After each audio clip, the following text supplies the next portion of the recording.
Para mí realmente es un honor estar acá para algo que es una evocación y también es una despedida de un amigo al que quise mucho, Andrés, don Andrés. Me honró con su amistad por más de 20 años. Y él funcionó para todos los argentinos, en mi caso periodista argentino que intentaba escribir sobre Bolivia. Fue un gran pedagogo.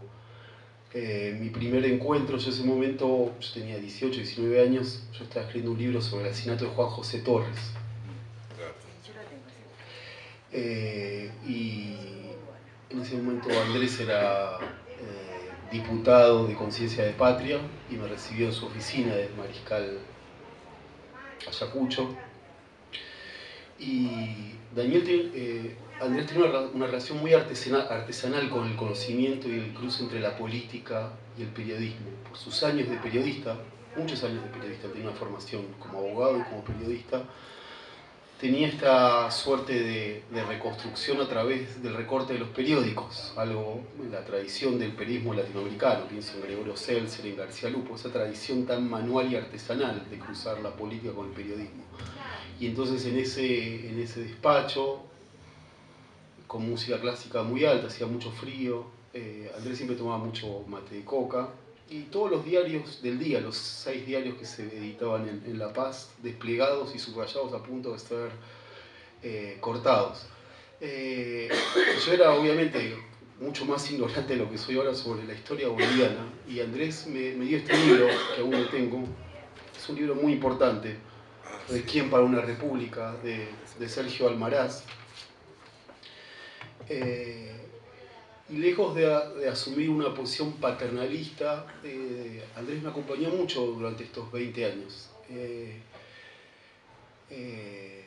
ese momento, él estaba en Conciencia de Patria, como decía, que fue una... Después voy a desarrollar, ¿no? Pero quería empezar por para mí ese momento inicial y fundacional, no solamente del vínculo, sino tratar de entender qué significaba el Grupo Octubre. El Grupo Octubre para Andrés era el grupo que en espejo con Abelardo Ramos intentó funcionar y funcionó durante los años de Obando y Torres en Bolivia. Él fue uno de los grandes partícipes de la segunda nacionalización de la GAL, que estuvo a cargo de Obando.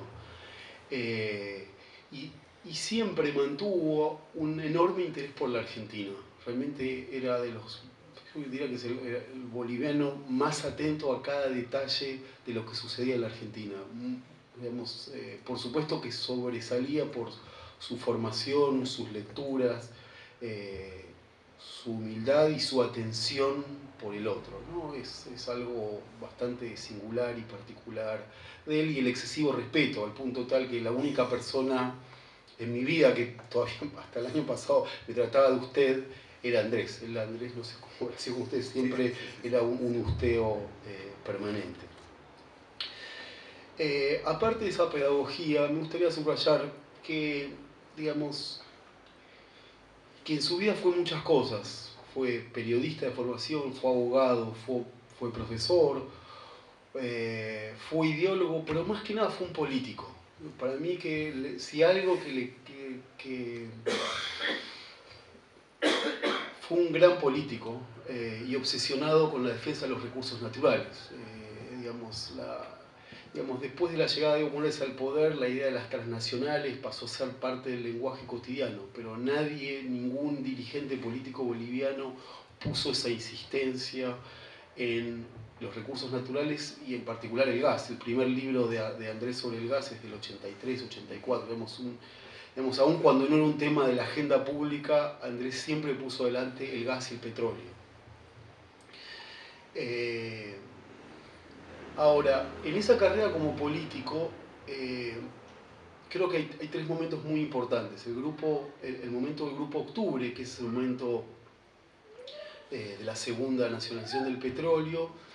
Y después, lo que siempre ocurría con Andrés es cuando perdía una relación de pertenencia con alguna agrupación, el periodismo y las intervenciones como intelectual público eran los que le permitía introducir ciertos debates. Él después vuelve a la política orgánica con Conciencia de Patria. Conciencia de Patria es una experiencia, piensen en la transición a la democracia en Bolivia, que han constituido tres grandes partidos, el del general Banzer, que había sido dictador, el MNR, en su versión de defensa del mercado y las capitalizaciones, y el movimiento de la izquierda revolucionaria, que ya no era ni movimiento, ni tenía nada de izquierda, ni mucho menos revolucionaria. Condepa aparece con una opción, con un discurso, digamos, vagamente nacionalista y con un líder, Carlos Palenque, muy particular, que, digamos, cuya popularidad surgió de su capacidad de entretener a grandes audiencias como conductor de radio y televisión. Carlos Palenque, a mediados, fines de la década del 80, pero básicamente en la década del 90, tuvo un lugar importante en la política boliviana. Andrés, digamos, aún en las contradicciones, diferencias, entendió que el mejor momento, que el mejor lugar para defender la agenda de la izquierda nacional era con Carlos Palenque, que eso lo llevó a situaciones de enorme incomodidad que me consta. Una de ellas fue cuando Banzer, digamos, Andrés había sido, digamos, perseguido por Banzer, de hecho vivió en la Argentina como exiliado en la dictadura de Banzer, muchos de sus amigos fueron asesinados por el general Banzer.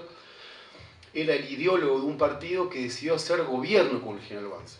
Entonces el año 97 fue un año, digamos, crucial en su vida, porque tiene que ver con el barro de la política. ¿Qué hace un político cuando entiende binariamente que en el año 97 lo que se jugaba era la continuidad de Sánchez de Lozada, ¿sí?, o la posibilidad de una alianza amplia y heterogénea con Hugo Banzer? Andrés tuvo que sostener esa posición, muy dolorosa, pero la sostuvo porque siempre fue orgánico.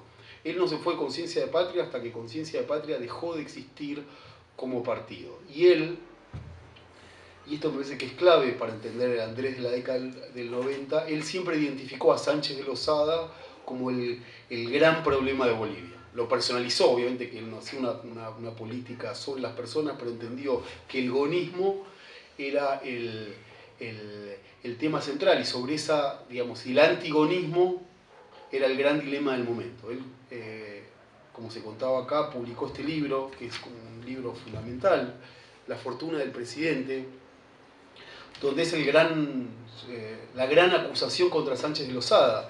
En ese momento, aunque parezca extraño, Sánchez de Lozada, con su discurso modernizador, con algunas políticas que fueron consideradas progresistas, eso habría que discutirlo, pero consiguió que cierta socialdemocracia o muchos socialdemócratas bolivianos se sientan interpelados y acompañaron a Sánchez Lozada. Sánchez Lozada intentó esa modernización de Bolivia con este discurso, cuyas consecuencias fueron desastrosas, pero en términos generales no era tan evidente en los sectores medios progresistas que Sánchez de Lozada era el gran problema. Entonces, Andrés, al plantarse con este libro y con esta denuncia y con esa consistencia, anticipó lo que ocurrió en el 2002, que Sánchez de Lozada, como presidente elegido por segunda vez, se vio forzado a renunciar a la presidencia de Bolivia porque un gran movimiento que nació en el Alto de La Paz y después en La Paz forzó su renuncia cuando Sánchez de Lozada intentaba exportar gas boliviano a los Estados Unidos a través de Chile, ¿sí? O sea que en algún sentido Andrés anticipó ese antigonismo que ahora está tan instalado en la sociedad boliviana que Sánchez Lozada nunca más volvió y aún aguarda por un juicio por su responsabilidad en el asesinato de 67 bolivianos que murieron en la llamada Guerra del Gas. El octubre del 2002 es considerado la Guerra del Gas. Por eso me parece que este libro es un libro fundamental, no solamente en la obra de Andrés, sino en la política boliviana. Y un modo que no es tan común, de un libro que realmente incide en la discusión pública. Un libro que alertó a muchísimos bolivianos que no estaban, digamos, si se quiere, interesados por el vínculo de política y negocios, porque finalmente lo que acá cuenta Andrés es cómo un presidente utiliza el Estado para no solamente hacer una... Ahora, después de este momento, este periodo, si se quiere, del antigonismo de Andrés, que en realidad lo mantuvo siempre, pero creo que ese es el momento del antigonismo, Andrés vuelve a la escritura, a las columnas de opinión, hasta que se convierte en el ministro de la nacionalización, ¿no? El ministro de la nacionalización de los hidrocarburos, que muchos lo recordarán en la foto de la ocupación de los campos de Petrobras, él junto al presidente Evo Morales. Realmente eso fue un acto realmente de justicia poética, porque creo que nadie en Bolivia merecía ese lugar, ¿no? Fue la realización de Andrés como político, ¿no? En vez de hablar de las grandes frustraciones, yo creo que esa fue la gran realización, participar de esa nacionalización, que él la imaginó mucho más radical de la que finalmente el presidente Morales, especialmente por sugerencia de García Linera, finalmente la nacionalización fue mucho más moderada de lo que Andrés Solís Rada quería, y en particular Andrés hablaba del subimperialismo brasileño. Digamos, Andrés consideraba, y esta es una de las grandes paradojas de todo el proceso boliviano, sobre todo esos primeros años, que en la percepción de los funcionarios, no solamente de Andrés, sino en la Cancillería, muchas veces Brasil actuó mucho más agresivamente que los Estados Unidos. Esto era incómodo decir, por eso lo decían en público, pero lo que pensaban era eso, y especialmente en el tema del gas. En parte porque no hay grandes empresas norteamericanas de gas. Cuando fue la nacionalización, los mayores conflictos fueron con Petrobras y con YPF Repsol. ¿Qué se plantea, visto para decirlo sintéticamente? Digamos, si antes de la nacionalización las empresas se llevaban el 82% y dejaban el 18%, lo que el presidente Morales pretendía era invertir ese número, que las empresas empiecen a pagar el 82% y se den el 18% de las regalías. Finalmente, en la renegociación de los contratos, la cifra va entre el 50 y el 60%, así que fue una salida más moderada, digamos. Todavía es una discusión abierta si existían condiciones para esa nacionalización más radical que propuso y defendió Andrés hasta lo que pudo, digamos.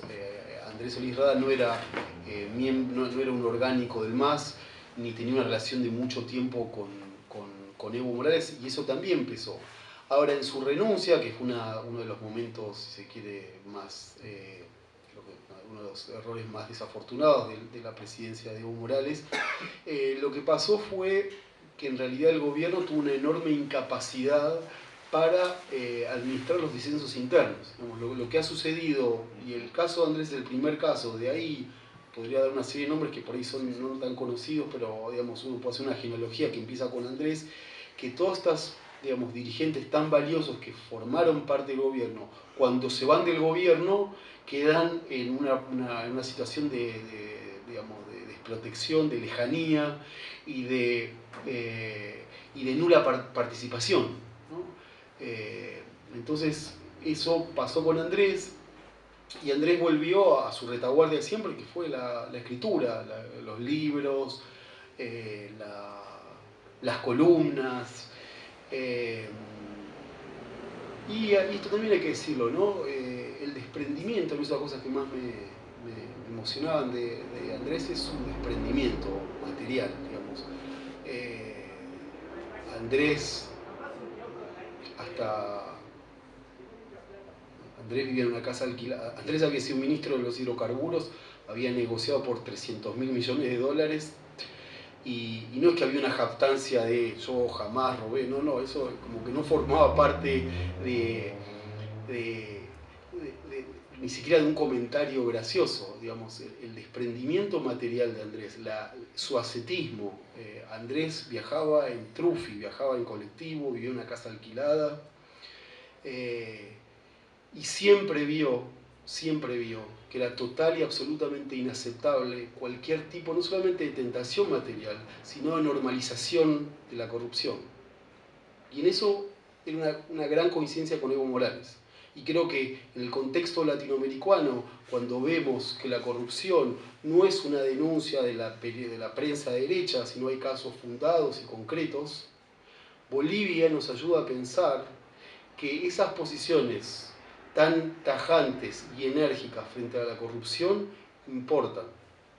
En el caso de Andrés Solís Rada, esa idea que uno hace política porque cree en las cosas que cree y que el dinero, no solamente su propio dinero, sino de los jefes, no es motivo de discusión y es inaceptable cualquier tipo de tentación material, creo que es una de las grandes cosas que deja Andrés. Entonces, en esa simpleza,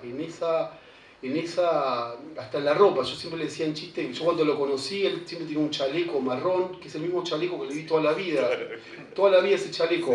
Entonces una vez le pregunté, ¿pero ese chaleco es el mismo? Sí, sí, claro, es el mismo. Así que no es que tenía 4 modelos de ese chaleco. Entonces ese mundo, que era ese mundo, era no solamente que no era tema de jactancia, a eso voy, que para mí siempre me pareció conmovedor de un hombre entregado así y con las urgencias de cualquier trabajador. Me acuerdo que las últimas reuniones que tuvimos fueron en un hotel del centro de La Paz que él usaba como oficina, porque obviamente no tenía oficina, ¿no?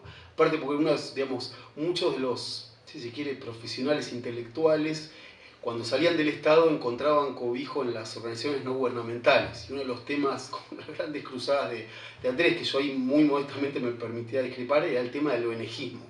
Andrés estaba obsesionado en su crítica contra las ONGs en general. Entonces Andrés no tenía ningún tipo de red, de ningún tipo. Y entonces estaba en este hotel que lo usaba como oficina y me dijo, don Martín, me acaban de invitar a dar una conferencia, me pagan $80. ¿A usted le parece que yo tengo que aceptar eso? Y yo le dije, bueno, ¿lo necesita? Sí, lo necesito. ¿Cómo no lo va a aceptar?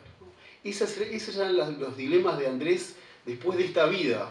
No eran los dilemas de Andrés a los 20, 25 años. Y volvió hace poco al gobierno, en el sentido de un acto que fue cuando el Ministerio de Trabajo publicó uno de sus libros. Y ahí hubo algunos aplausos, una suerte de pequeño reconocimiento. El presidente Morales, después de su muerte, hizo un comentario tímido, diría, para la importancia que tuvo Andrés, pero le dio cierto reconocimiento. Y lo que me queda, o para terminar, o para empezar esta conversación, es esta persistencia, ¿no?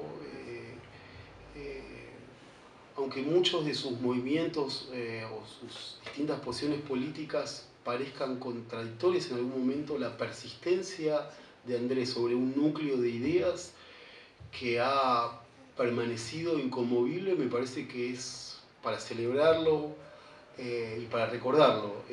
Su mentor, Sergio Almaraz, murió en 1968, Andrés tenía menos de 30 años, y en algún sentido él tomó ese lugar de Sergio Almaraz, y en algún sentido, aún con las dificultades del proceso boliviano, es mucho lo que hizo Andrés porque la Bolivia de Evo Morales se parezca bastante a esa Bolivia de Almaraz y de la izquierda nacional. Por eso digo que lejos de pensar solamente en su lejanía con el gobierno o ese lugar secundario que tuvo en estos últimos años, yo prefiero pensar como que este gobierno es una de las, uno de los grandes logros de este gobierno ha sido tener a Andrés como ministro y que Andrés haya sido el protagonista de su hecho más importante y fundacional como fue la nacionalización de los hidrocarburos.